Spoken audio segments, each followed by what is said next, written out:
Buenas tardes, amigos. Muchísimas gracias por estar con nosotros en esta sobremesa. Cuando el Congreso de la Nación aprueba la Ley Bases, escuchábamos a algunos analistas políticos y economistas diciendo a partir de ahora se calman las aguas de la economía porque el gobierno va a contar con las herramientas necesarias que ellos entienden que son fundamentales para gobernar y comienza una nueva etapa en la Argentina. Sin embargo, a partir de la aprobación de la Ley Bases, las acciones argentinas en los mercados internacionales cayeron, la inflación va a rondar alrededor entre el 5 y el 6%, el dólar ayer superó la barrera de los 1.500 pesos, o sea, hemos entrado en una situación más que compleja. A todo esto le tenemos que agregar cómo las encuestadoras privadas anuncian la suba exponencial de la pobreza y la indigencia en la República Argentina. La pregunta es, ¿cómo seguimos? Mientras tanto, hay sectores sindicales, algunos de la CGT, que hablan de que están conversando con el gobierno sobre la reglamentación de lo que serían estas medidas que tienen que ver con las leyes laborales. Llegó a la provincia de Jujuy uno de los dirigentes sindicales, no me gustaría decirlo más combativo, pero sí que se mantienen posiciones más firmes en cuanto a algunas cuestiones y algunas políticas económicas del gobierno nacional. Me estoy refiriendo al sindicato de los trabajadores, de los empleados del Poder Judicial de la Nación. Puntualmente está en Jujuy el doctor Julio Piumato, que es el secretario general. Julio, muchas gracias por venir. Gracias a vos por invitarme. Si hacemos un somero repaso de lo que pasó desde las ley bases hasta el día de hoy, porque todo lo que se anunció que iba a suceder, no sucedió. No, tal cual. Y bueno, pero lo que pasa te lo dicen todos los economistas, ¿no? Las perspectivas macroeconómicas de la Argentina son muy difíciles, ¿no? Vos fíjate, vos lo decías bien, no tengo datos a cuánto ha trepado la pobreza, pero ya superó largamente el 50%. Aquí en Jujuy estamos en el 65%.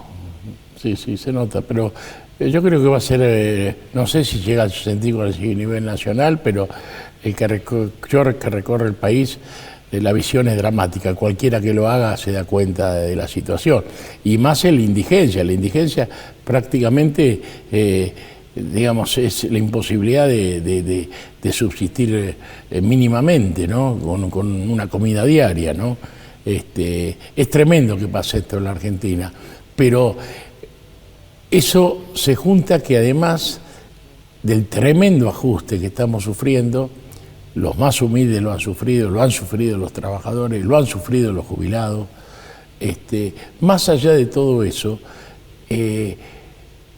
el país se endeudó en 65.000 millones de dólares en 5 meses, es brutal. El tema de lo que eran las LELIQs, ahora tiene otro nombre, pero la emisión que está habiendo en la Argentina, quien dice que hay que acabar con la emisión, es brutal. Y el mismo gobierno está ralentizando, ¿no? Haciendo más lento la actualización de tarifas, que ya cuando empiezan a aplicarse ya son viejas para los lineamientos que plantea el gobierno, ¿no? Hay situaciones que son tremendas. Ayer estábamos reunidos acá en el ESMATA con los compañeros de la CGT y bueno, hablando solamente del pasaje, lo que significa, es decir, cómo están cambiando las costumbres en muchos emprendimientos, porque ya el horario cortado no sirve. Bueno, esto en Jujuy, pero está pasando en todos lados. Ayer nos decían que hay 8.000 trabajadores de la construcción que han quedado sin trabajo.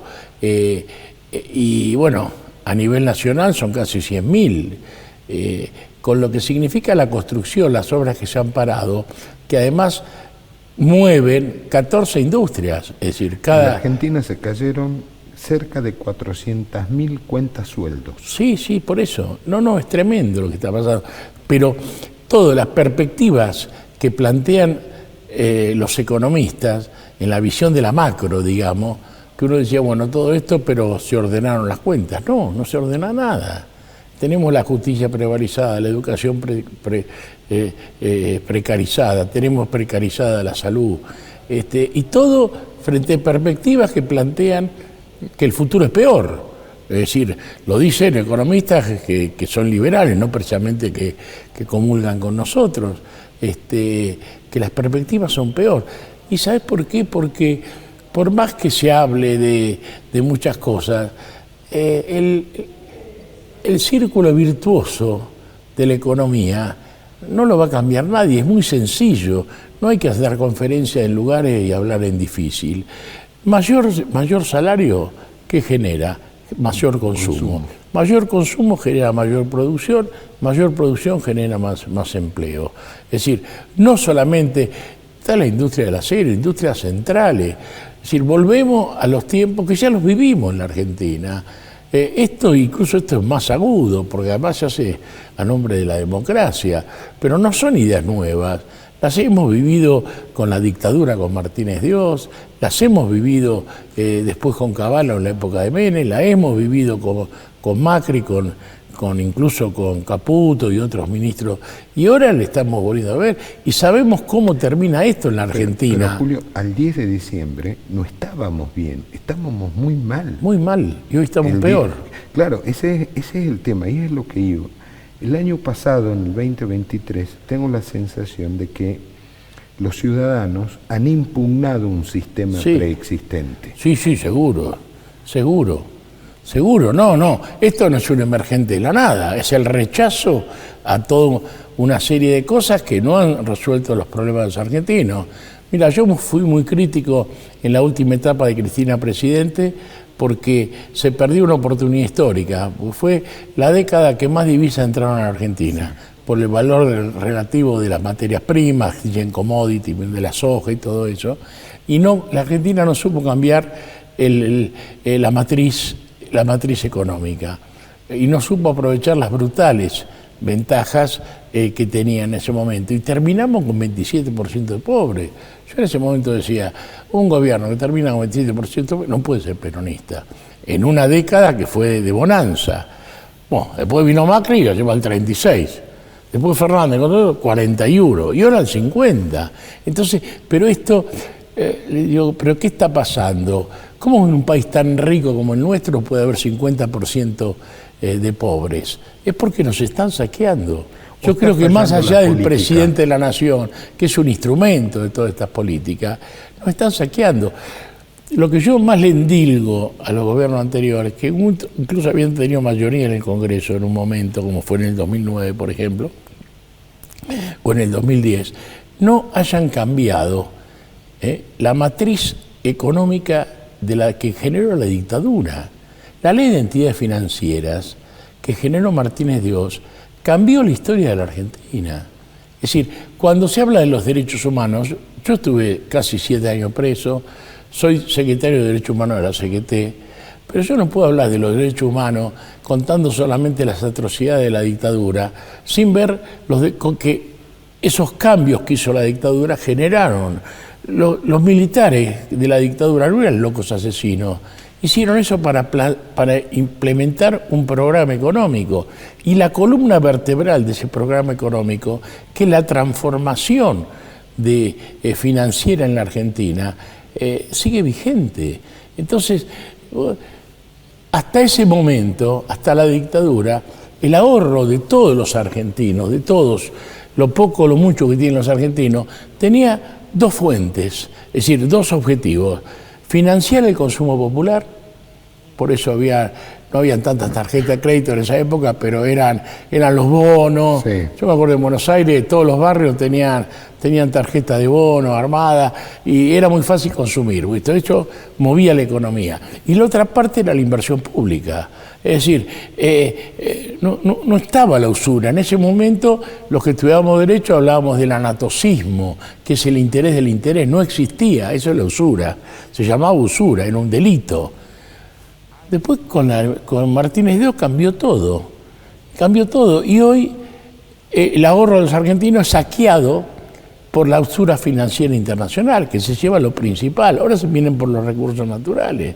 Entonces, digamos, esto nos están provocando. Yo creo que en el fondo lo que quieren es romper la matriz cultural del pueblo argentino, que es el peronismo. ¿Ya? Y yo creo que yo soy optimista. Yo veo a los jóvenes que hay resistencia. Creo que lo que pasó hasta el 10 de diciembre y lo que pasó después de diciembre ayuda mucho. Pero ¿sabes por qué? Porque creo, son 50 años de la muerte de Perón, y creo, yo hoy publiqué, el día de ayer publiqué una nota en Infobae, que es Perón está en el futuro, porque vamos a publicar ahora, a republicar en la editorial que tenemos el Centro de Estudios Estratégicos, que es la CGT, el modelo argentino para el proyecto nacional. Y ahí en el prólogo, yo hice un prólogo, otro hizo un académico muy importante, un muchacho joven, Ari Recalde, que es de la Universidad de Lanús, y otra lo hizo el senador Sergio Uñac, prologando esa reedición del modelo argentino, ¿no? Y bueno, ese prólogo yo lo publiqué en el día de ayer.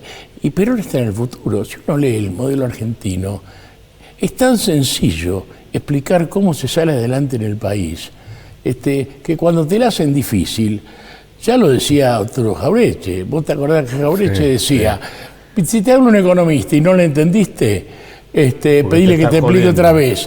Si la segunda vez, otra vez más. La tercera no le llegaba porque te estás jodiendo. Y bueno, si vos lo escuchás al presidente hablar de economía, después te enterás que son disparates porque se lo critican los propios que piensan como él o parecido a él, los propios liberales. Dice que no se puede comparar la curva de Pareto con la fábrica de alfileres de Adam Smith y todas esas cosas, que la mayoría de la gente aplaude porque le indican, pero yo estoy seguro que nadie de los que escuchó entendió un cuerno de lo que se dijo. Yo coincido, ¿no? A ver, yo nunca vi a nadie caminando en la calle con un libro de Adam Smith debajo del brazo. Empiezo por ahí. Pero por eso digo, me leí El emergente de un fracaso. Y de ese fracaso está el peronismo, está el macrismo, está la Unión Cívica Radical. Los partidos políticos me dan la sensación que fracasaron a la hora de la oferta electoral y a la hora de resolver los problemas de nosotros. Pero el radicalismo perdió la brújula histórica. El peronismo, o los que se dicen peronistas, no practicaron el peronismo. Porque si hubieran puesto en práctica las enseñanzas de Perón, todo en materia económica, cultural y todo, no estaríamos donde estamos. No se aplicaron el pensamiento de Perón, por lo menos desde la vuelta a la democracia acá. Néstor Kirchner, digamos, hizo cosas importantes, si querés, recuperó un poco, pero después cuando había que cambiar la matriz, no se cambió. Entonces, y Perón lo explica clarito. Si hablas de medio ambiente, Perón se anticipó a todo. Si hablas el pensamiento de Perón está en las antípodas del Rigi.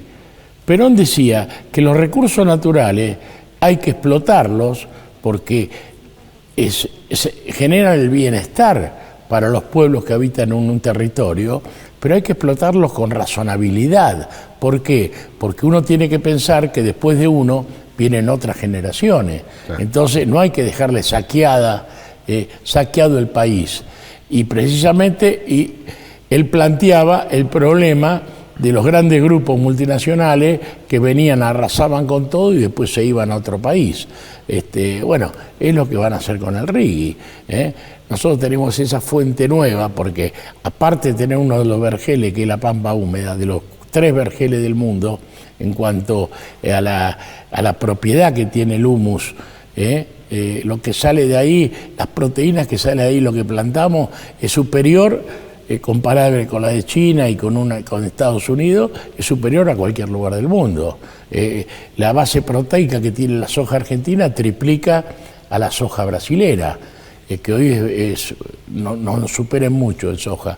Pero eso, la riqueza ictícola, el petróleo y ahora el litio, y todo lo que tenemos en esa cordillera, pero hay que explotarla con razonabilidad.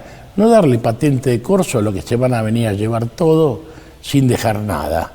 Entonces, ¿eso va a pasar? Y eso está planteado en el Rigi. En el reggae está planteado porque no se le exige nada. No se le exige nada. Y tenemos que los productores, los industriales argentinos piden un pedacito del negocio y en vez de pensar una visión estratégica de cómo hacer la Argentina. Habían inversiones que estaban previstas importantes y cuando vieron que se venía el reggae dijeron no, parémonos porque vamos a tener mejores condiciones. Entonces, si rifamos el país, es muy difícil superar el número de pobres, porque sabemos bien que la minería genera empleo, genera trabajo, pero no genera alta concentración de trabajo, ¿no? Ya no es la época que los mineros eran por miles, sí. Eran muchos, ya ahora está la tecnología. Entonces, todo esto lo tenemos creo que analizar, y me parece que, digamos, desde la política hay algo que Perón no pudo concretar, porque se fue antes, que es la unidad de los argentinos. Para mí, lo que sigue vigente es el abrazo de Perón y Balbín.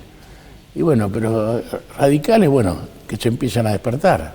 El peronismo tiene que volver a Perón, ¿no? Perón está en el futuro, no murió.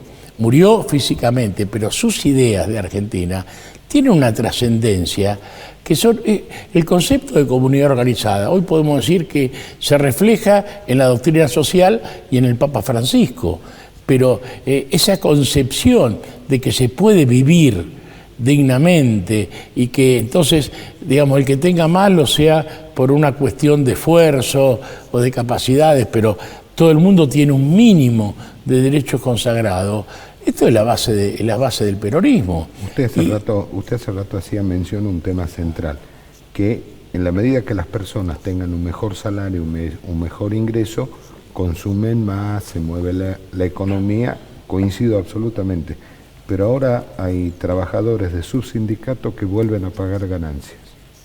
Le vuelven a meter la mano en el bolsillo. Sí, sí, eso es lo que dijo, ¿te acordás lo que dijo Macri? Yo dije, Macri reconoció que ganancias es un robo, porque que el Estado te le meta la mano en el bolsillo es un hurto agravado. Si yo te la meto a vos, es un hurto, pero si te la mete el Estado, es un hurto agravado, es un robo, ¿no? Y esto está claro, pero tenés que escuchar lo que dijo el presidente actual de la Nación hace menos de un año, cuando como diputado fundamentó su voto para eliminar las ganancias de los trabajadores. Dijo que era un disparate, que era ridículo que se aplicara ganancia al salario, que eso no podía ser, pero dijo así con esa pasión que pone él para hablar, y ahora está haciendo lo contrario.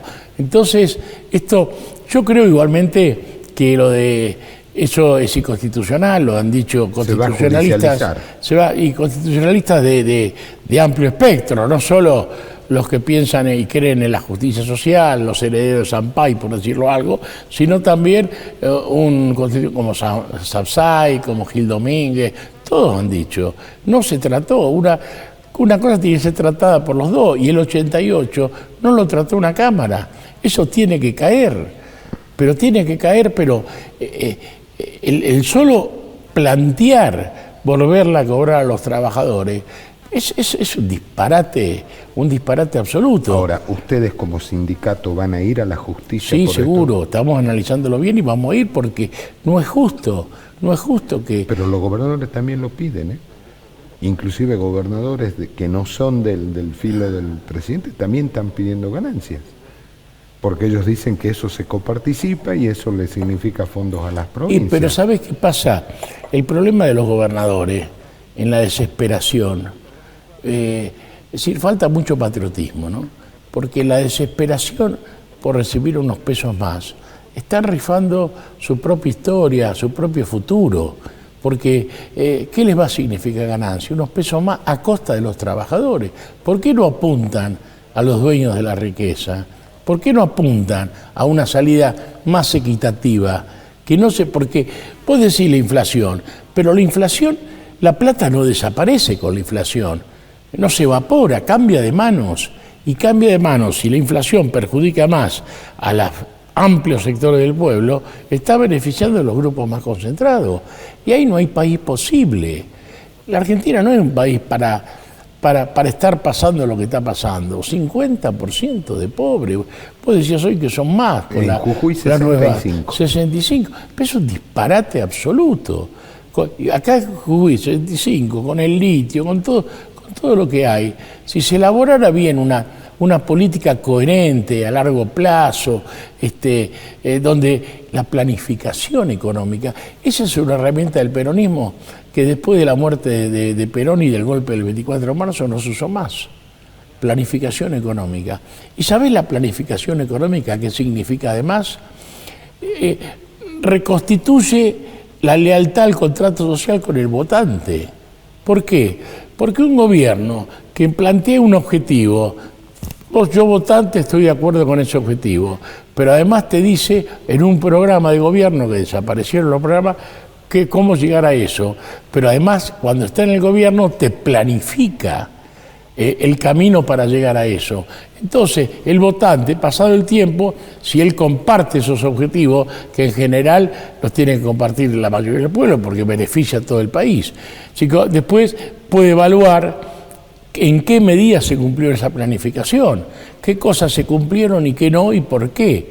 Y entonces le pondrá un puntaje a ese gobierno, podrá ratificar la línea estratégica que tomó ese gobierno, pero buscará algunos gobernantes que sean más eficientes a la hora de cumplir esos objetivos. Ahora, pero se genera, digamos, una comunidad. Hoy la gente, es decir, muchos no están criticando al gobierno porque no quieren volver a lo anterior, no porque estén de acuerdo, están sufriendo este gobierno. En la Argentina bipolar, claro. Antes era kirchnerista, antikirchnerista, macrista, no macrista. Pero siempre la mayoría no tiene expresión, porque no tiene expresión. Pero se puede construir en un país bipolar. ¿A dónde queda la comunidad yo organizada que usted hacía mención? Yo creo que tiene que haber una gran reorganización y una gran renovación de la política. Tiene que aparecer nuevos referentes de la política, que hablen claro, que hablen en difícil, que puedan expresarse en un minuto por el TikTok, pero también sean capaces de hacer una conferencia y profundizar, porque la estupidización de las amplias franjas de la población no favorecen a la población. El facilismo, nada es facilista, todo es cuestión de un esfuerzo, pero claro, ¿para qué el objetivo? Yo te digo, hoy la gente que está pasando mal, gente que votó por este gobierno, pero lo votó, una minoría lo votó porque creía en la motosierra, creía en acabar con la casta, pero otra lo votó para no votar a la otra alternativa, porque sacó 30% en primera vuelta, sí. 55% sacó en el balotaje. Entonces toda esa gente, hay mucha gente que no está convencida. Ahora, yo creo que el argentino, no sé en otros países, pero en ese sentido es conservador. Porque todos dicen, ¿y cómo la gente no sale a la calle? ¿Y para qué va a salir a la calle? ¿Para reventar todo? ¿Y qué hay después de esto? Dice. Es decir, no se ve. La CGT estamos trabajando no solo en el camino de la resistencia, sino en el de constituir algo. La iglesia argentina, la otra entidad, digamos, que está comprometida con los humildes, por lo menos hay una corriente muy importante dentro de la iglesia, también está en lo mismo. Bueno, tiene que aparecer en la política. Y yo creo que van a aparecer de los empresarios. ¿Y del sindicalismo? El sindicalismo también. Por eso, nosotros mantener la unidad de la CGT no es un sentido en su propio, es un mecanismo para que de la CGT salgan las ideas que están. Porque en cualquier actividad que vos te propongas, los trabajadores la conocen más que nadie y pueden aportar no solo a un plan estratégico, sino también a la implementación de cada una de las áreas. Yo te digo, de justicia, nadie sabe más que nosotros. Habrá gente que sale igual, ¿no? Y yo desafío a cualquiera a debatir sobre justicia. Y lo mismo pasa con los compañeros metalúrgicos, lo mismo pasa con los compañeros que están en las industrias de punta, como en la informática. La capacidad que tiene el argentino, la capacidad intelectual que tiene el argentino, es brutal, brutal, porque se la dio ese nivel medio de educación que se quiere destruir, se la dio esa capacidad de generar una fuerza industrial que se quiere destruir. Vos fíjate, hace unos años el General Motors estaba discutiendo la fabricación de un nuevo modelo para todo el mundo. La Volkswagen. Y dudaba de hacerlo. La otra alternativa era Argentina o Alemania. Y eligió, por la calidad, eran los dos iguales. Argentina le salía más barato producir en la Argentina. Y eligió Alemania por la inestabilidad política, económica que tiene la Argentina. Era más seguro hacerlo en Alemania. Julio. Pero fíjate la capacidad que tiene el trabajador argentino que una empresa como Volkswagen esté pensando en esto. Esté pensando en esto. Pero ahora, Julio, ¿cómo hacemos para que la política, la dirigencia empresarial, la dirigencia sindical entienda este cambio de época?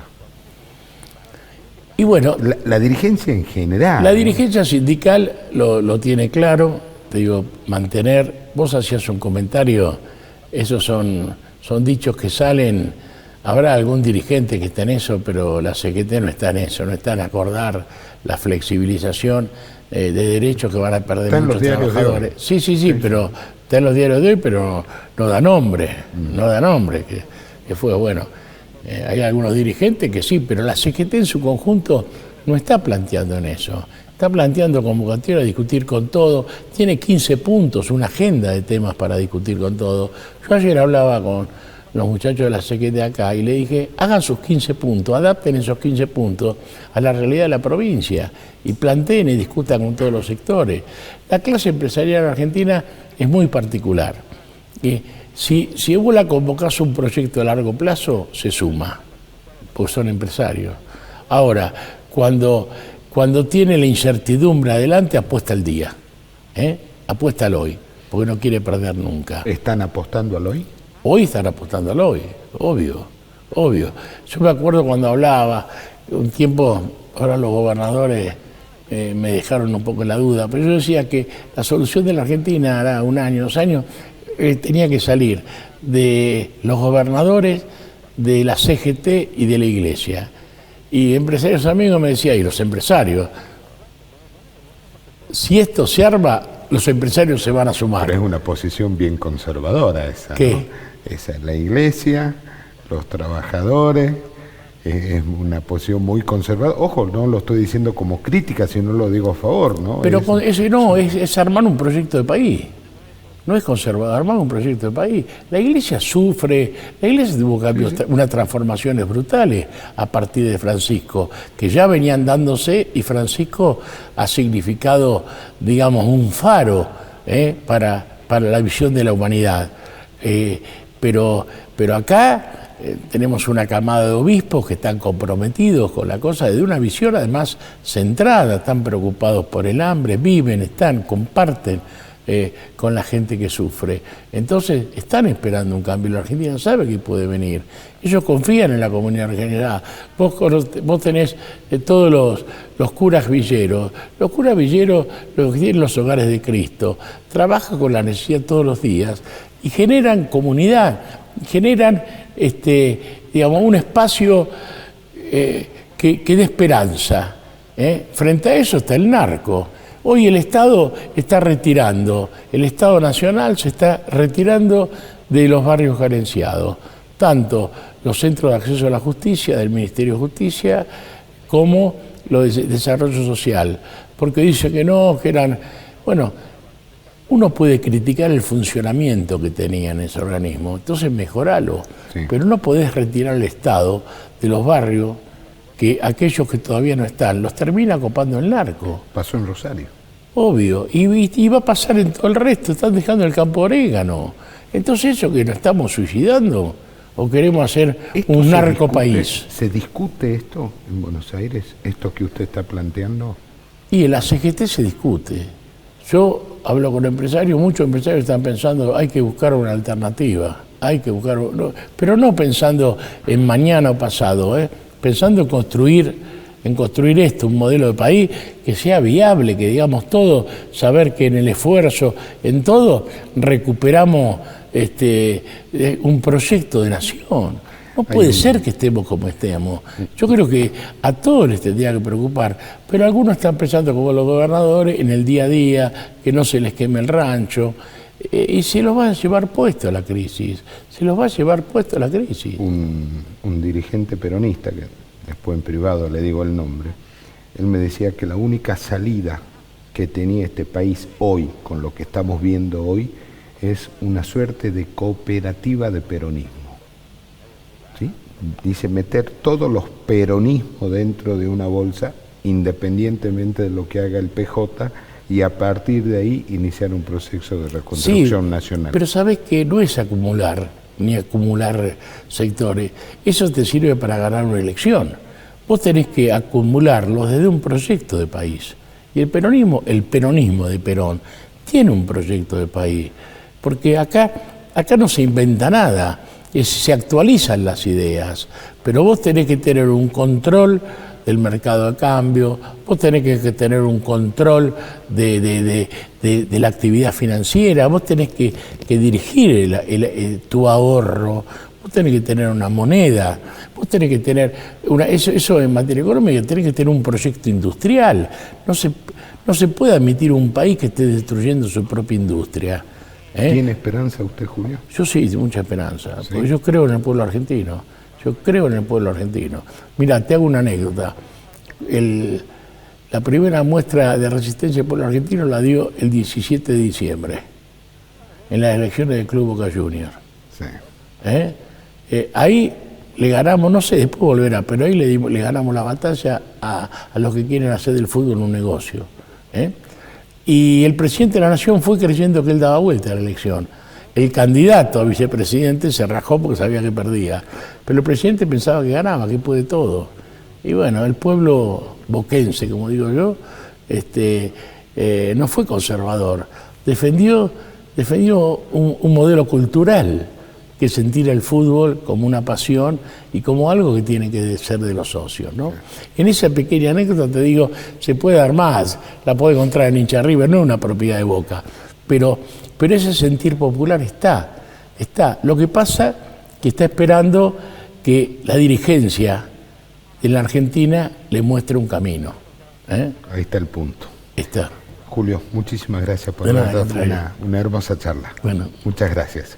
A ustedes, muchísimas gracias por habernos acompañado. Dios mediante nos juntamos mañana y ahora por favor quédese que ya viene Palpala Hoy.